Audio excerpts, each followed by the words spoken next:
नमस्कार प्यारे दोस्तों, स्वागत है आप सभी का आपके अपने YouTube channel Shyam class study में। प्यारे साथियों, आरपीएफ कांस्टेबल और आरपीएफ एसआई की पीवाईक्यू सीरीज में आरपीएफ एसआई का आज का अपना जो सेट नंबर है 4 है और ये जो आपको मैं पेपर कराने जा रहा हूँ और ये जो पेपर है वो आपका 5 जनवरी 2019 की प्रथम पाली का है, जिसमें आपको मैं टोटल जीके जीएस के 50 प्रश्न कराने वाला हूँ, जो आपके एग्जाम के लिए सबसे ज़्यादा महत्वपूर्ण। अगर आप आरपीएफ एसआई में सिलेक्शन लेना चाहते हैं, तो आपको प्रीवियस ईयर के प्रश्नों पर सबसे ज़्यादा मजबूत पकड़ बनानी पड़ेगी। तो फिर चलिए शुरू करते हैं आज का अपना ये महत्वपूर्ण सेट।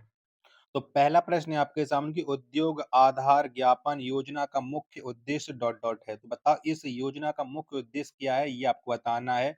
जिसके ऑप्शन है आपके चारों ऑप्शन आपकी स्क्रीन पर शो हो रहा है। तो इस योजना का जो मुख्य उद्देश्य है वो है व्यवसाय करने में आसानी को बढ़ावा देना। ऑप्शन संख्या 3 है वो इसका राइट आंसर है हो जाएगा।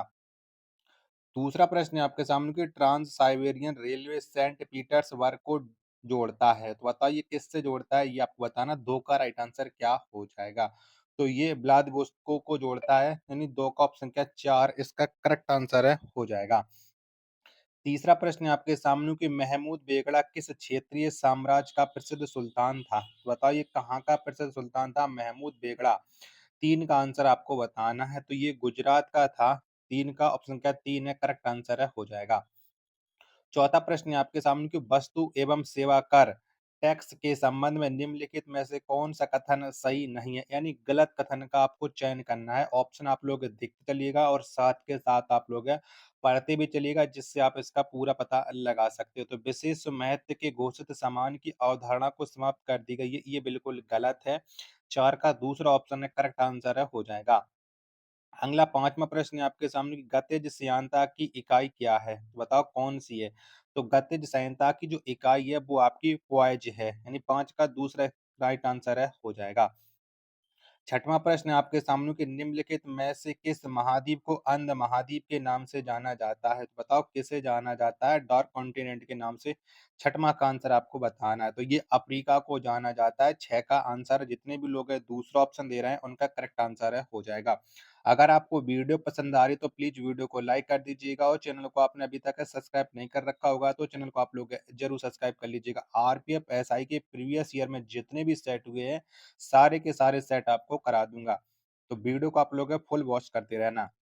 सातवां प्रश्न है आपके सामने कि पहाड़ियों की निचली सतह और घाटियों की रेती में मिट्टी के रूप में जमा होने वाले खनिज के लिए किस शब्द का इस्तेमाल किया जाता है। तो कौन से शब्द का इस्तेमाल करते हैं ये आपको बताना है।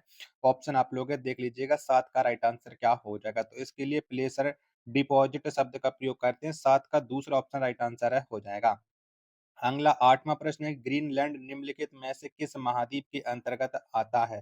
तो कौन से महाद्वीप के अंतर्गत आता है ग्रीनलैंड। तो ये आता है उत्तरी अमेरिका महाद्वीप के अंतर्गत। 8 का पहला ऑप्शन है वो राइट आंसर है हो जाएगा।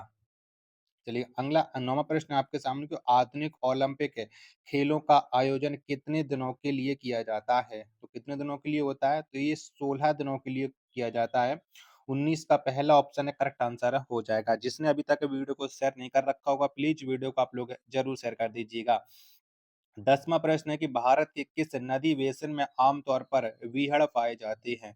तो कौन सी नदी बेसिन में पाए जाते हैं बीहड़। तो आपको पता है कि चंबल में पाए जाती हैं। 10 का दूसरा ऑप्शन है वो राइट आंसर है हो जाएगा। 11वां प्रश्न है कि निम्नलिखित में से कौन सी जगह दुनिया में सबसे अधिक वार्षिक वर्षा प्राप्त करती है। बताओ कौन सी करती है। 11 का आंसर आपको बताना है सबसे अधिक वर्षा। तो आपको इन चारों में से पता है कि मौनसराम में होती है सबसे अधिक वर्षा। ऑप्शन संख्या 4 करेक्ट आंसर हो जाएगा फिर संख्या 11 का। अगला 12वां प्रश्न है आपके सामने केंद्र राज्य के संबंधों को निर्धारित करने के लिए बनाए गए पहले 3 सदस्यीय आयोग के अध्यक्ष कौन थे। तो कौन थे ये आपको बताना है। तो इसके जो आयोग के अध्यक्ष थे वो थे पीबी राजमन्नार। 12 का तीसरा ऑप्शन देने वाले सभी लोगों का ये करेक्ट आंसर है हो जाएगा। 13वां प्रश्न है आपके सामने कि रिले शब्द किससे संबंधित है। बताओ रिले शब्द का प्रयोग किसके लिए किया जाता है। तो इसका जो संबंध है वो रिले का वो संबंध है रनिंग से। 13 का दूसरा ऑप्शन देने वाले सभी लोगों का करेक्ट आंसर है हो जाएगा। चलिएगा अगला प्रश्न संख्या 14 है आपके सामने कि वर्तमान में भारतीय संविधान में कितनी भाषाओं को मान्यता दी गई है। तो कितनी भाषाओं को मान्यता प्राप्त है आपको ये बताना है। तो 8वीं अनुसूची में टोटल 22 भाषाओं को मान्यता प्राप्त है। 14 का ऑप्शन क्या 4 है वो करेक्ट आंसर है हो जाएगा। 15 प्रश्न है आपके सामने कि निम्नलिखित में से कौन सा राज्य हर वर्ष हॉर्नबिल उत्सव मनाता है। तो कौन सा राज्य मनाता है। तो हॉर्नबिल हर वर्ष जो हॉर्नबिल उत्सव मनाया जाता है वो नागालैंड में मनाया जाता है। 15 का दूसरा ऑप्शन करेक्ट आंसर है हो जाएगा। 16वां प्रश्न है कि वित्त आयोग की स्थापना किस अनुच्छेद में अर्ध न्यायिक निकाय के रूप में की गई। तो बताओ किस अनुच्छेद में की गई है ये आपको बताना है वित्त आयोग की। तो ये स्थापना अनुच्छेद 280 के अंतर्गत की गई है। 16 का दूसरा ऑप्शन है वो राइट आंसर है हो जाएगा। 17 प्रश्न है आपके सामने कि नीति आयोग के अध्यक्ष कौन है। तो बताओ इनमें से कौन है नीति आयोग के अध्यक्ष। 17 का आंसर आपको बताना है। तो आपको पता है कि नीति आयोग के जो अध्यक्ष हैं वो हमारे देश के प्रधानमंत्री होते हैं। 17 का पहला ऑप्शन करेक्ट आंसर है हो जाएगा। 18वां प्रश्न है कि प्रसिद्ध पुस्तक कामसूत्र के लेखक कौन थे। तो कौन थे। तो आपको पता है कामसूत्र के जो लेखक हैं वो वात्स्यायन है। 18 का ऑप्शन का 4 है वो राइट आंसर हो जाएगा। 19वां प्रश्न है आपके सामने कि एक्स-रे की खोज किसने की थी। तो बताओ किसके द्वारा एक्स-रे की खोज की गई थी। तो विल्हेम कॉनराड रोंटगन ने एक्स-रे की खोज की थी। 19 का दूसरा ऑप्शन जितने भी लोगों ने दिया है उन सबका राइट आंसर हो जाएगा। तो वीडियो पसंद आ रही तो वीडियो को लाइक कर दीजिएगा और चैनल पर अभी तक आप पहली बार विजिट कर रहे हैं तो चैनल को सब्सक्राइब नहीं कर रखा होगा तो चैनल को आप लोग जरूर सब्सक्राइब कर लीजिएगा। 20वां प्रश्न है आपके सामने कि एक बड़ी सजा को हल्की सजा में परिवर्तन परिवर्तन करना कहलाता है। तो बताओ ये क्या कहलाता है। तो ये लघुकरण कहलाता है। 20 का पहला ऑप्शन है वो राइट आंसर है हो जाएगा। 21वां प्रश्न है आपके सामने कार्बन के द्वारा अन्य कार्बन परमाणुओं के साथ सहसंयोजक बंध बनाने की विशेषता क्या कहलाती है। तो बताओ ये विशेषता क्या कहलाती है। तो ये विशेषता श्रृंखलन कहलाती है। ऑप्शन संख्या 4 है वो इसका राइट आंसर है हो जाएगा। चलेगा। अगला प्रश्न है आपके सामने। प्रश्न संख्या 22 है कि पहली अंतरराज्यीय परिषद का गठन कब किया गया था। बताओ कब हुआ था। तो पहली अंतरराज्यीय परिषद इसका जो गठन किया गया था वो 1990 में किया गया था। कब 1990 में। 22 का दूसरा ऑप्शन है वो राइट आंसर है हो जाएगा। 23वां प्रश्न आ जाता है आपके सामने कि लेपाक्षी मंदिर निम्नलिखित में से किस राज्य में स्थित है। बताओ ये कहाँ पर पड़ता है लेपाक्षी मंदिर। 23 का राइट आंसर है क्या हो जाएगा। तो लेपाक्षी मंदिर ये आंध्र प्रदेश में स्थित है। 23 का तीसरा ऑप्शन करेक्ट आंसर हो जाएगा। 24वां प्रश्न है कि निम्नलिखित में से कौन सा एक व्यक्तिगत खेल नहीं है। तो बताओ इनमें से कौन सा नहीं है व्यक्तिगत खेल। 24 का आंसर आपको बताने कि 24 का राइट आंसर क्या हो जाएगा। तो खो खो ये एक व्यक्तिगत खेल नहीं है। 24 का चौथा ऑप्शन राइट आंसर है हो जाएगा। 25वां प्रश्न आ जाता है आपके सामने कि जय जवान जय किसान का नारा किसने दिया। तो बताओ ये नारा किसके द्वारा दिया गया था। जय जवान जय किसान। तो ये नारा लाल बहादुर शास्त्री जी के द्वारा दिया गया था। 25 का ऑप्शन संख्या 4 है वो राइट आंसर है हो जाएगा। 26वां प्रश्न है कि किस वित्तीय वर्ष में भारत ने आईएमएफ के साथ विस्तृत निधि सुविधा समझौते पर हस्ताक्षर किए। तो ये कब हस्ताक्षर किए थे। 26 का आंसर आपको बताना है। तो ये हस्ताक्षर 1981-82 में किए गए थे। 26 का दूसरा ऑप्शन देने वाले सभी लोगों का राइट आंसर है हो जाएगा। 27वां प्रश्न है आपके सामने कि वह घटना जिसमें पेरू के तट से गर्म समुद्री लहरें बहती हैं इसे कहा जाता है। तो बताओ इसे क्या कहते हैं। 27 का आंसर आपको बताना है। तो इसे अल नीनो कहा जाता है। 27 का ऑप्शन क्या 2 है वो राइट आंसर हो जाएगा। 29वां प्रश्न आ जाता है आपके सामने कि प्रसिद्ध खिलाड़ी खसाबा जादव किस खेल से संबंधित हैं। तो बताओ खसाबा जादव इनका संबंध किस खेल से है ये आपको बताना है। 28 का राइट आंसर क्या हो जाएगा। तो ये संबंध रखते हैं कुश्ती से। 28 का दूसरा ऑप्शन एकदम राइट आंसर हो जाएगा। 29वां प्रश्न है आपके सामने कि पृथ्वी के घूर्णन के कारण उत्पन्न आभासी बल को किस नाम से जाना जाता है। बताओ इस बल को किस नाम से जानते हैं। 29 का राइट आंसर क्या हो जाएगा। तो इसे कोरियोलिसिस बल के नाम से जाना जाता है। 29 का दूसरा ऑप्शन एकदम इसका राइट आंसर है हो जाएगा।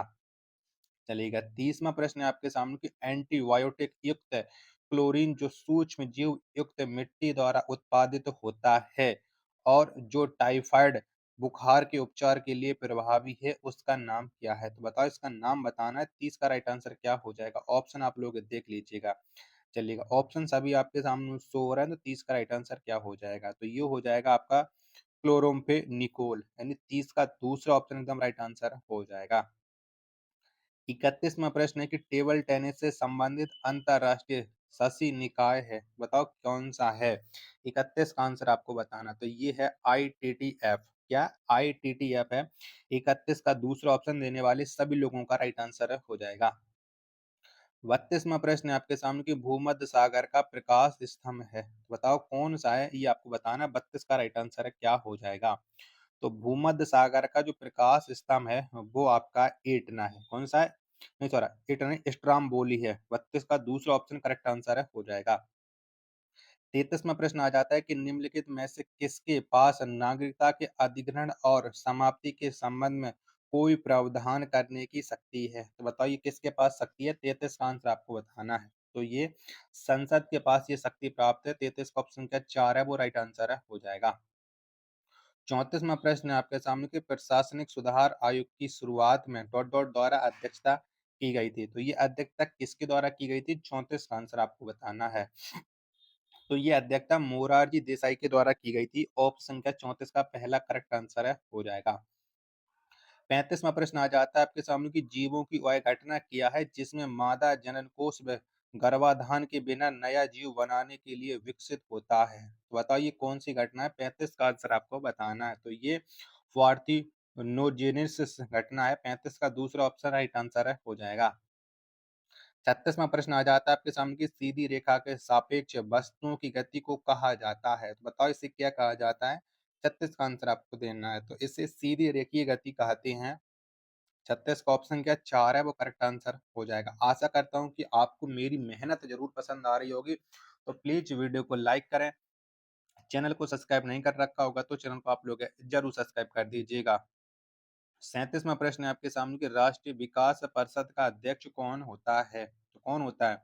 तो राष्ट्रीय विकास परिषद का जो अध्यक्ष होता है वो प्रधानमंत्री होता है। 37 का पहला ऑप्शन देने वाले सभी लोगों का करेक्ट आंसर है, हो जाएगा।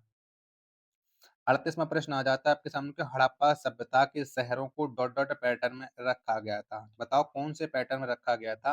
हड़प्पा सभ्यता के शहरों को। 38 का आंसर आपको देना है, तो इसे आयताकार ग्रिड में रखा गया था, यानी 38 का दूसरा ऑप्शन देने वाले सभी लोगों का राइट आंसर है, हो जाएगा। चलिएगा, नेक्स्ट प्रश्न संख्या 39 है आपके सामने की नीति आयोग के अनुसार भारत सरकार ने कब तक किसानों की आय दोगुनी करने की योजना बनाई है, तो बताओ ये योजना कब तक बनाई गई है। 39 का आंसर आपको बताना है, तो ये 2019 में प्रश्न पूछा गया, तब ये 2022 तक रखी गई थी, तो जिसके अनुसार 39 का दूसरा ऑप्शन सॉरी पहला ऑप्शन करेक्ट आंसर है, हो जाएगा। 40वां प्रश्न आ जाता है आपके सामने कि ताप का स्थानांतरण किस उपकरण द्वारा मापा जाता है, तो कौन से उपकरण के द्वारा मापते हैं ताप का स्थानांतरण। 46 का आंसर क्या हो जाएगा, तो ये कैलोरीमीटर के द्वारा मापा जाता है। 40 का तीसरा ऑप्शन एकदम इसका राइट आंसर है, हो जाएगा। 41वां प्रश्न है आपके सामने किस अनुच्छेद के तहत संसद राज्य या केंद्र शासित प्रदेश के भीतर आवास को रोजगार के लिए एक शर्त निर्धारित कर सकती है, तो बताइए किस अनुच्छेद के तहत। 41 का राइट आंसर क्या हो जाएगा, तो ये अनुच्छेद 16 के तहत ये शर्त निर्धारित करती है। 41 का चौथा ऑप्शन देने वाले सभी लोगों का राइट आंसर हो जाएगा। 42वां प्रश्न है आपके सामने कि महायान शब्द किस धर्म से संबंधित है, बताओ महायान शब्द का संबंध कौन से धर्म से है, ये आपको बताना है। 42 का राइट आंसर क्या हो जाएगा, तो महायान ये बौद्ध धर्म से इसका संबंध है, यानी 42 का दूसरा ऑप्शन करेक्ट आंसर हो जाएगा। यानी हीनयान और महायान ये दोनों शब्द संबंधित हैं बौद्ध धर्म से। 43वां प्रश्न आ जाता है कि मधुमक्खी के छत्ते के रख रखाव के लिए क्या शब्द है, बताओ कौन शब्द का प्रयोग किया जाता है। नहीं, मधुमक्खी पालन के लिए सीधा सीधा ये आपको बताना, तो ये एपी कल्चर शब्द का प्रयोग करते हैं। पहला ऑप्शन करेक्ट आंसर हो जाएगा प्रश्न संख्या 43 का। 44वां प्रश्न है कि लोथल का प्राचीन हड़प्पा शहर किस राज्य में स्थित है, तो बताओ कौन से राज्य में स्थित है। 44 का आंसर आपको बताना है, तो ये गुजरात राज्य में स्थित है हड़प्पा शहर। 44 का तीसरा ऑप्शन राइट आंसर है, हो जाएगा। 45वां प्रश्न कि हिंडोला महल और जहाज महल वास्तुकला की किस क्षेत्रीय शैली से जुड़े हुए हैं, तो कौन सी शैली से जुड़े हुए हैं, तो ये मांडू शैली से जुड़े हुए हैं। 45 का पहला ऑप्शन देने वाले सभी लोगों का करेक्ट आंसर हो जाएगा। 46वां प्रश्न आ जाता है आपके सामने कि फेरी प्लानेटा अमेरिकना का सामान्य नाम क्या है? तो बताओ इसका सामान्य नाम क्या है? तो 46 का राइट आंसर क्या होता है? इसका जो सामान्य नाम है वो अमेरिकन कॉकरोच है, यानी 46 का दूसरा ऑप्शन देने वाले सभी लोगों का राइट आंसर हो जाएगा। तो प्लीज़ जितने भी साथी लोगों ने अभी तक वीडियो को लाइक नहीं कर रखा होगा, प्लीज़ लाइक ज़रूर कर दीजिएगा और ज़्यादा से ज़्यादा आप लोग सपोर्ट कीजिएगा। राष्ट्रपति का अध्यादेश जारी किया जा सकता है। तो बताओ राष्ट्रपति का अध्यादेश किसके लिए जारी किया जा सकता है? चारों ऑप्शन के अकॉर्डिंग बनाना है। ऑप्शन आप लोगों ने देख लीजिए, बताओ 47 का राइट आंसर क्या हो जाएगा? तो समान सीमाओं वाले प्रावधानों पर संसदीय अधिनियम के रूप में जारी किया जा सकता है। 47 का पहला ऑप्शन करेक्ट आंसर हो जाएगा। चलिएगा, अगला प्रश्न संख्या 48 है आपके सामने कि भारत में चिश्ती संप्रदाय की स्थापना किसने की? तो किसके द्वारा ये चिश्ती संप्रदाय की स्थापना की गई थी? तो मोइनुद्दीन चिश्ती ने चिश्ती संप्रदाय की स्थापना की थी। 48 का पहला ऑप्शन राइट आंसर हो जाएगा। 49वां प्रश्न आ जाता है कि निम्नलिखित में से कौन भारत का एक प्रमुख चाय उत्पादक क्षेत्र नहीं है? तो बताओ इनमें से कौन-सा नहीं है? तो कश्मीर वैली ये भारत का एक प्रमुख चाय उत्पादक क्षेत्र नहीं है। 49 का तीसरा ऑप्शन करेक्ट आंसर हो जाएगा। और जीके जीएस का 50वां और अंतिम प्रश्न है कि खेलों में डेकाथलॉन में कितनी प्रतिस्पर्धाएं होती हैं? तो कितनी होती हैं? तो इसमें टोटल 10 प्रतिस्पर्धाएं होती हैं। 50 का तीसरा ऑप्शन राइट आंसर हो जाएगा। आशा करता हूँ कि आपको ये वीडियो ज़रूर पसंद आई होगी, तो वीडियो को अपने दोस्तों के पास ज़्यादा से ज़्यादा शेयर कीजिएगा। मिलते हैं फिर अपनी एक और नेक्स्ट वीडियो और नेक्स्ट प्रैक्टिस सेट के साथ। तब तक के लिए धन्यवाद। जय हिंद, वंदे मातरम।